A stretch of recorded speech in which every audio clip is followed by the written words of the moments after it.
Wake that ass up. Early in the morning. The Breakfast Club. Yep, it's the world's most dangerous morning show, The Breakfast Club. Charlamagne the God, Angela Yee. I think DJ Envy will be joining us in a second, but right now we have one of my favorite, authors, one of my favorite people, one of my favorite clinical psychologists, Dr. Rheeda Walker. She is the author of the Unapologetic Guide to Black Mental Health, and it is Mental Health Awareness Month, so we couldn't ask for a better guest. Good morning, Dr. Walker. Good morning, Charlamagne. How you doing? I am blessed, black, and highly favored. And I'm about to ask you the same question, but I need an honest answer. Okay, how are you? I'm good. I would put my PF, my psychological fortitude rating, at about a 7.5. Okay, wow. Why is it like that this morning? Just because? Well, my grades are submitted. It's the end of the semester. Grades are done. My dog is behaving, and I can't complain. I really just can't complain. Absolutely. I'm glad to hear that.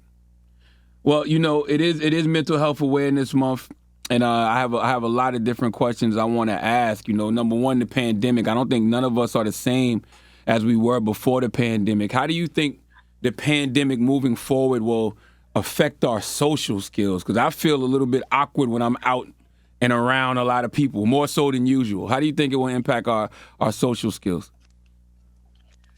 That's a good question, because first and foremost, everybody has to be aware of how they're feeling about it, and how they're feeling about being out in public and interacting with folks. We had our first birthday party this weekend, and folks asked, and I appreciate it, like, are you hugging? What are you doing? And I had to be comfortable saying, like, yeah, I'm not really ready to hug right now. And we have to be honest about that. And I get it, there's a lot of pressure. And also, you want to hug people, right? Like, we haven't seen a lot of folks in a long time, and we want to connect. But we have to be aware and just honor, our own feelings and our own anxieties about what it means to connect with other people right now. Absolutely. How do people deal with anxiety? How do people deal with anxieties about whether or not they can go back to school or go in the workplace? Like, how do you handle that? Because it is a lot of different information out there. People attack you if you get vaccinated. They attack you if you don't. How do you deal with all of this outside pressure? Yeah, if I can, I think it would be helpful for us to kind of unpack anxiety and know what anxiety actually is, because there is a fear of the unknown. That's where it starts. But then we amplify that fear by filling it in with the worst possible scenario, right? So I don't know what things are going to be like at work. I bet so-and-so is going to get on my last nerve, and I'm going to be in a situation that I can't get out of. And then I'm really going to be overwhelmed and embarrassed. And our thoughts kind of work like that. We just compound one thought on top of the other, on top of the other. That's right. And so we have to be, if possible, as planful as we can about that, right? So, like, ask questions. Have y'all put up some guard barriers so that there's less interaction between people? Are there some rules in place? We might need to figure out our rules for ourselves. Do we plan to take a mask or 2 or 3? Or do we want to say, I'm okay? Like, we have to be as planful as we possibly can so that we can manage the thoughts that we tell ourselves that can amplify our anxiety in different moments. And that's not to say that we have control over every situation, but we can try and be as prepared as possible. Now, Dr. Walker, I'm glad you said that. But when I do that, some people will say I might be being pessimistic, or, I'm thinking the worst, when actually I feel like I'm just being cautious. Yeah, so you have to tell me more about that. When people say you're being cautious, but they say you're being pessimistic, because I don't necessarily follow that, to be honest. Yeah, it's the whole your thoughts become things, or the power of your words. You know what I mean? Like, if I say something like, "Hey, I don't want to be in this crowded place because somebody might start shooting." You know what I mean? Like, things like that. Even though those are things that I see on the news when we see all of these different shootings and stuff happening, or even when you just get in the car and you're driving and you don't want to get stopped by the police, things like that. And if you talk about it, people will say, "Oh, you're being negative, or you're speaking the worst. The worst could happen because you're speaking it." Yeah, okay, I get it, because it's a balance, right? Because we know that Black folks are disproportionately stopped by the police and have adverse situations and outcomes. Like, that is a reality. And so what I would say is we do want to be, for lack of a better word, aware of what our thoughts, or the impact that our thoughts are having on us. So What that means is we don't want to like not leave the house because we're fearful that something could happen to us. Like it starts to impact our work, our relationships and the things that we have to do each day. At the same time, we also want to say to ourselves, okay, now what evidence and what data do I have for me and my life that if I'm cautious is going to be problematic? Does that make sense? Like we have to interrogate our own thoughts. So sometimes, yeah, our thoughts will get the best of us and they'll run completely wild. And sometimes we have to sit back and say, okay, does that thought make sense? Like, do I have data for that? Do I have evidence for that? And sometimes we say yes, right? Especially with the police. Okay, what can I do in order to manage that or to best manage that? Absolutely. Go ahead, you. A lot of people's relationships with each other have also changed during this time, right? Because people you live in your household with, or people that you've, had to see a whole lot more than normal. And then there's people that we've kind of lost touch with. So how do we rebuild some of those relationships? I know we've heard the statistics of people realizing certain things when you've been together so much. And it is a different type of time. Is that something that we should say, okay, we've been in this house together for a year and a half, maybe we really don't get along, or maybe it was the stress of the outside world? How do you determine, which one it is, and then how do you rebuild? I will always advise that when people have been through a really very stressful and trying situation, that you not make drastic decisions right away, that you take time and try and ease back into normalcy so that we're not making decisions from a place of crisis and just trying to cope and just trying to survive. So don't make any decisions right away. That maybe once we start to ease back into normalcy, if we're still saying like, you know what, this just isn't working out for me, or this is a problem, that we then make different kinds of decisions and maybe even talk to some professionals, to get some help so that we can have a different perspective. I think the pandemic made people see themselves for the first time. And a lot of folks have feelings they may not have had before. So the depression and the anxiety, like, they got it, but they don't really know what it is. So how can people identify, those illnesses in themselves and maybe in others? Well, I try to talk about that in the book because in a lot of ways, we normalize mental health issues. So we somehow figure out how to navigate overwhelming anxiety and depression in a way that we couldn't hide from it when we were in the pandemic, basically. And for any individual, I will always say, if there is something about your level of worry or your level of not being interested in being bothered with people impacts your day-to-day life and your happiness, then it's probably time to at least get an assessment. So whenever people talk to a mental health professional, they think, well, that means I'm crazy, and so I need somebody to help me with my crazy. Well, it starts with an assessment and that individual being able to say, okay, tell me how you're doing with this, or is this problem showing up in different situations in your life with different relationships? And is it out of proportion to what? And so maybe other people have said like, yeah, that thing that you do right there, like that's problematic. And they help you evaluate how much of the issue is actually a problem for you, or is it just something that's idiosyncratic to you, like just part of who you are? Because, we can't all be the same, right? I think too often we want folks to just all be the same, but we weren't created to be the same. But we were created to be different. But if we can't live our best lives, then we might need to talk to a professional about that and at least get some evaluation. How do you deal with someone who is like, okay, they clearly need to get some professional help, but they don't see it? I smile, Angela, because that's the number one question that I get, that how do I get help for somebody and convince somebody to get help who does not want it? And the short answer, unfortunately, is that you can't. And I'll give you the reverse scenario. Imagine that there's something that you're doing and somebody's saying to you, like, you need to get help for that. You need to stop that. Like, are you trying to hear them?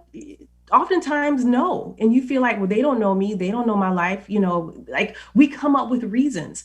And so I think the bridge in there is to say to that person, I'm concerned about fill in the blank, whatever it is. I have noticed that, whatever it is. And then say, I am here for you to support you. If it's something that you want to talk about, maybe it's something that you want to get some help with, I'm here for you, so that they don't feel put upon and that they really do get that you're coming to them from a loving and caring place rather than being judgmental, which we can do oftentimes, and we're not judging, but people hear it as judgment. And what you want them to hear is that you care and you're concerned and you want to support them wherever they are.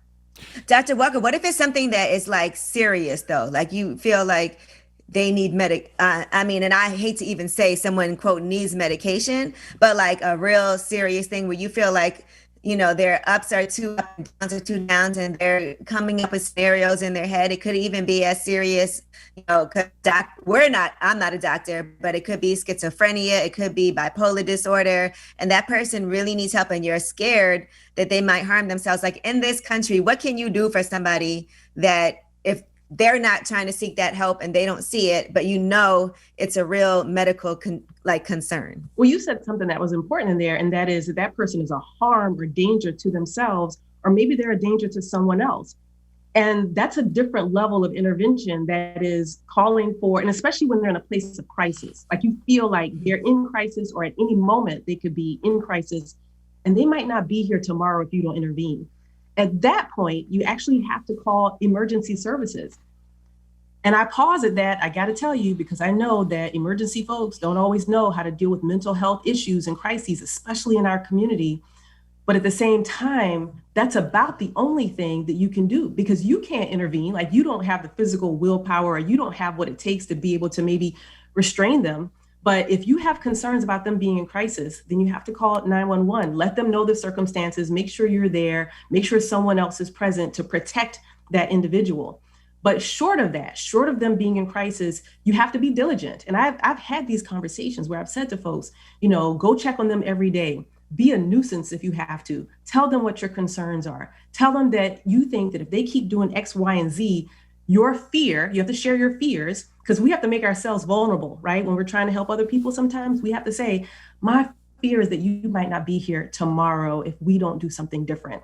And until that person gets to that place where they say, you know what, I hear you, then you're not going to be able to convince them to do anything differently. And I know it's hard to hear because there's so many people struggling, but they need to know that you care about them first and foremost before they can make any change for themselves. I lost 2 friends to suicide last year, and even when you make those calls to the like 911 and say you need a welfare check, like I had a 911 operator tell me that they can't do a welfare check because the person hasn't harmed anyone and they haven't harmed themselves. And then a month or so later, you find out that your friend completed suicide. So what do you do in situations like that? I'm sorry to hear about that, to be honest. And because what it says to me is that the person that you spoke to was not well trained. Because when you call for help for a welfare check, the person who's on the other end of that call needs to be able to respond and not say, well, they haven't harmed themselves yet. The purpose of a welfare check is to make sure that that person does not harm themselves. And as you know, that's one of the reasons why we have to get the word out even more so that there is better training around suicide prevention. A lot of mental health professionals, and I think you know this, Charlamagne, aren't well trained around managing suicide risk and suicide vulnerability. And I know it for a fact because I've dealt with mental health professionals who've said to students that I'm training, well, you don't have to follow up about that. They're fine. And because the students have been trained by me, they know, no, I will follow up on that. And so we have a lot of work to do around mental health crisis among mental health professionals and in the public, because a lot of times people don't get to know someone like you and they have struggles in the community, and community folks are completely lost around how to manage suicide and when to get help. Yeah, people often say that somebody who opens up about being suicidal, like, is only looking for attention, especially when they, do it on social media. And I don't know why people feel that way. And like they feel like they don't have no real intention to go through with it. How do you respond to statements like that? Well, if the person is reaching out for help, then help them. That's right. I don't ever think that somebody is just trying to, call out for help in a drastic way and there's nothing under it. That we need to respond to every single situation and every single scenario. Like it really baffles me, to be honest, when people say that. Well, they just reaching out for help, then it sounds like they must be pretty desperate. And that means you need to respond. How do we protect the mental health of people who've lost loved ones to suicide? Especially if you found the body. Like I hear a lot of those conversations. I've got friends who found the body of their, sibling or, things like that. That's traumatic. Full stop. That is traumatizing to find someone who has taken their life. And those individuals have to get help. They have to process with someone else. And even if they didn't find the person themselves, the level of guilt that goes on top of the grief, it's overwhelming. And I know, people are strong, we're resilient, but sometimes we don't heal in ways that are most helpful. So if someone breaks their leg, eventually that might heal on its own, but there's going to be consequences of them not getting, using crutches or maybe not getting a cast. And it's the same for our psychological health and well-being, that sometimes we need someone to help us adjust and reframe things so that we can come out of that traumatizing experience, in the best psychological health that we can, recognizing that those individuals may continue for years to struggle and deal with the trauma, the grief, the guilt. And that's the part that is the most challenging, is the guilt that is overlaying on top of the grief. I got friends who lost parents, recently. And I wonder, is grief counseling something everyone should get? And how do you know if you absolutely need grief counseling? Because, of course you're going to be sad if your parent dies, but how do you know if you need to go talk to somebody about it? As someone who lost my dad at a relatively young age, my dad died on the day before my 29th birthday. Wow. I recommend that everyone either go to a support group or get some grief counseling so that we can help navigate our way through the grief. There's no harm in getting support. There's no harm in talking to other people who've been through it, so to speak. So I recommend that for everyone, that everyone get grief support. In our society, we kind of rush through grief, and that's why, we rush through it. Like, after the funeral, we think, well, you good, right? I'm all right. But there's so much more to grief than that. In West African countries, folks grieve for a year. Like there is a structured grief process for a full year. Because I think that what oftentimes will happen is folks will have this moment like 6 months later and they're crying and they're like, that came out of nowhere. What just happened? And they think something's wrong with them. It's like, no, that's grief. It takes some time for some people. Now, there is a thing that is complicated grief, that if someone is still overwhelmed and struggling with grief, say, several years after the loss, then they definitely want to get help if they didn't get any at the time of the loss or shortly thereafter. Wow. What do you think some of the mental illnesses are that are often found in the Black community that we rarely discuss? All of them? No. So the two most common types of psychological disorders are anxiety-related problems and depression.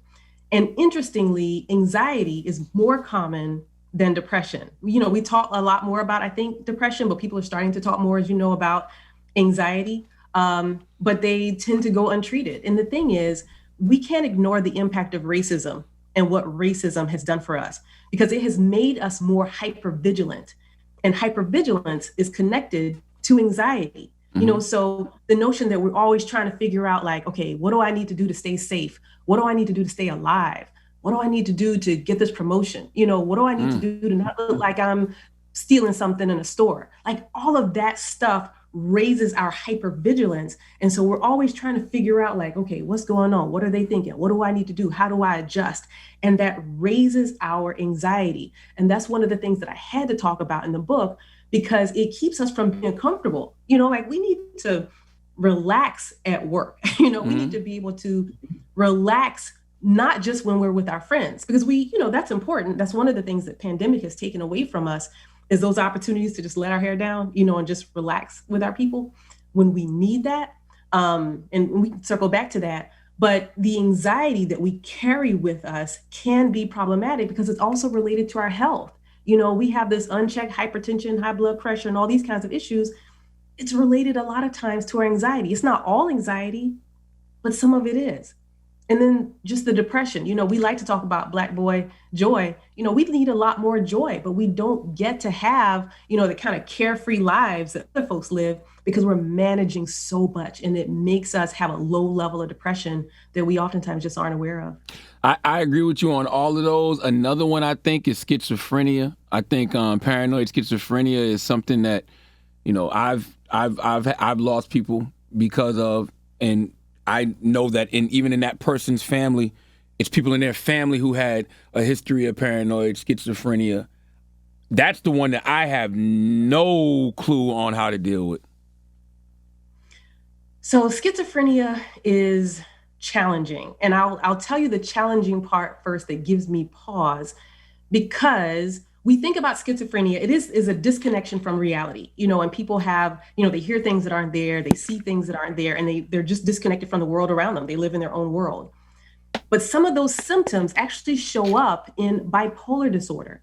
So people who have untreated and unmanaged bipolar disorder can also look schizophrenic. And unfortunately, Black people are actually overdiagnosed as schizophrenic with schizophrenia when it's bipolar disorder. Wow. And so that's why I pause with that, because, schizophrenia is one of those things we associate with being crazy, right? And so that's why we don't get mental health care, because we're like, well, I'm not crazy. I don't have schizophrenia. I don't hear voices. Mental health is so much more than that, as you know. So I pause because I do want us to be aware that sometimes, too often, I'll say, our bipolar disorder is misdiagnosed as schizophrenia. So with that being said, we do have schizophrenia. It is a legitimate diagnosis. And when the symptoms start to show up, so for Black men, it can be late teens, early 20s. For Black women, the symptoms and signs can start to show up a little bit later, like mid 20s. We have to get help as soon as we can, so that the prognosis and the person's ability to manage their schizophrenia is better. We're more likely to manage it the earlier we intervene. Somebody who's in their 40s and 50s, right now trying to manage schizophrenia, it's better than waiting until they're 70, but we still want to treat them as soon as possible, because they can learn skills. There really are skills that people can learn to manage that, and being able to identify stressors, because stress can trigger a schizophrenic or a disconnection from reality, and we have to be aware of those. So there's a lot that can be done when we have more information. Is there a way to treat schizophrenia? Because I've always been told once a person gets to that point, like, there's nothing you can do. Correct. So we think about schizophrenia, we call it this diathesis stress. So there might be something lingering in the background. In schizophrenia, a lot of the signs and symptoms or the diagnosis, can run in families. It's one of those things that can run in families, as is the case for bipolar disorder. So they have this, familial trait that's kind of lingering in the background. Something pushes them over the edge, and then they meet the criteria for schizophrenia. And yeah, you can't pull them back. Once they meet the criteria, they are there. And the best thing that you can do is manage it. Wow. I only got a couple more questions, because I know you're a busy woman, Dr. Walker, but how do we show up? Because this is another conversation we've been having. How do we show up for the families of the people or friends of the people diagnosed with mental illness, the people who have to deal with the person who's schizophrenic or bipolar or has anxiety or depression? How do we show up for those people? Yeah, those folks need we need a lot of support. And one of the places I always direct folks to is NAMI, so National Association for Mental Illness, because they have support groups where families learn, skills, learn how to manage their own mental health, because someone who's having to, provide support, or a family member who's providing support for someone else who's dealing with mental health challenges, those individuals can struggle too. I think that's why you asked the question. And so, whenever we can give them breaks and say, hey, you know what, do you need to run an errand, because they're providing nonstop care? Can I be there for you when you're running an errand? Maybe I can go sit with your family member. Maybe I can run the errand for you, like providing practical support. I think we lose track of how important it is. Folks just need to live their day-to-day lives. If you can bring them some food on Mondays, if you can help them find a NAMI meeting, look up the schedule, call the organization, find out, they're probably having virtual meetings around the country. There is NAMI in every community in our society. So we can get external support, because those folks, I do believe, are well-trained. I have, I think highly of NAMI. But on the other hand, on a day-to-day basis, what are the things that we can do to just lift the load a little bit? Maybe even just drop off some flowers, once a week, just so they know somebody cares and that somebody's thinking about them.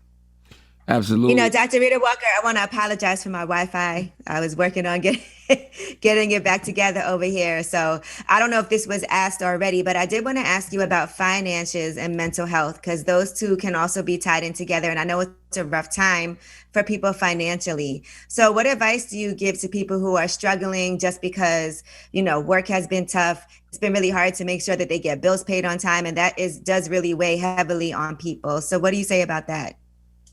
Yeah, finances ends up being one of those things that is stressful, but can be out of our control. And when we start to think about, okay, how do I best manage something that is for the first part, we have to try and find the ways that we can manage our finances. Do we need to get loans? Who do we need to talk to so that maybe we can get some extension and we don't need to make that mortgage payment that month, or maybe we can skip the rent for a few months, though we've been in this pandemic for a while. We're well into this thing. Day to day, we need to be able to be mindful of our thoughts. And that's something that I always come back to, because we have control over our thoughts. We don't have control over what other people even say to us, but we have control over how we interpret what other people say to us. So on a day-to-day basis, okay, what are the things that I am doing that are in my control? And also, how am I managing this stress about this thing? Do I need to walk away from, talking to other people who are stressing financially? Do I need to, tighten up my belt a little bit? So these are the things that we're doing. But psychologically, how am I telling myself that I can manage this? When we tell ourselves that we can manage something, we're better able to manage it than when we say to ourselves, I can't do this. I just cannot do this. Maybe you can't do it today. Can you do it tomorrow? Can you do it on Friday? Like, sometimes we just have to take a step back and give ourselves a little bit of grace to manage the things that are really stressing us out the most.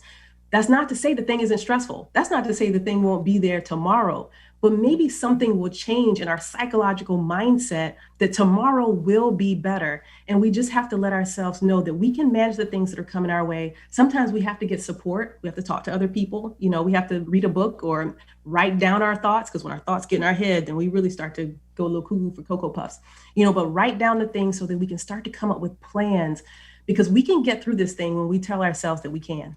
That's why I recommend your book so much, Dr. Walker, because I don't think there's a more culturally competent book in regards to Black mental health. And if you read this book, you absolutely positively will realize you are not alone.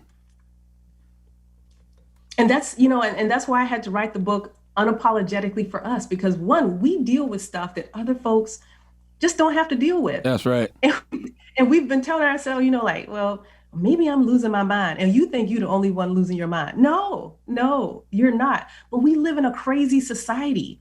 And it's like, how can you maintain psychological well-being when things are happening that you see? And it's like, that is insane.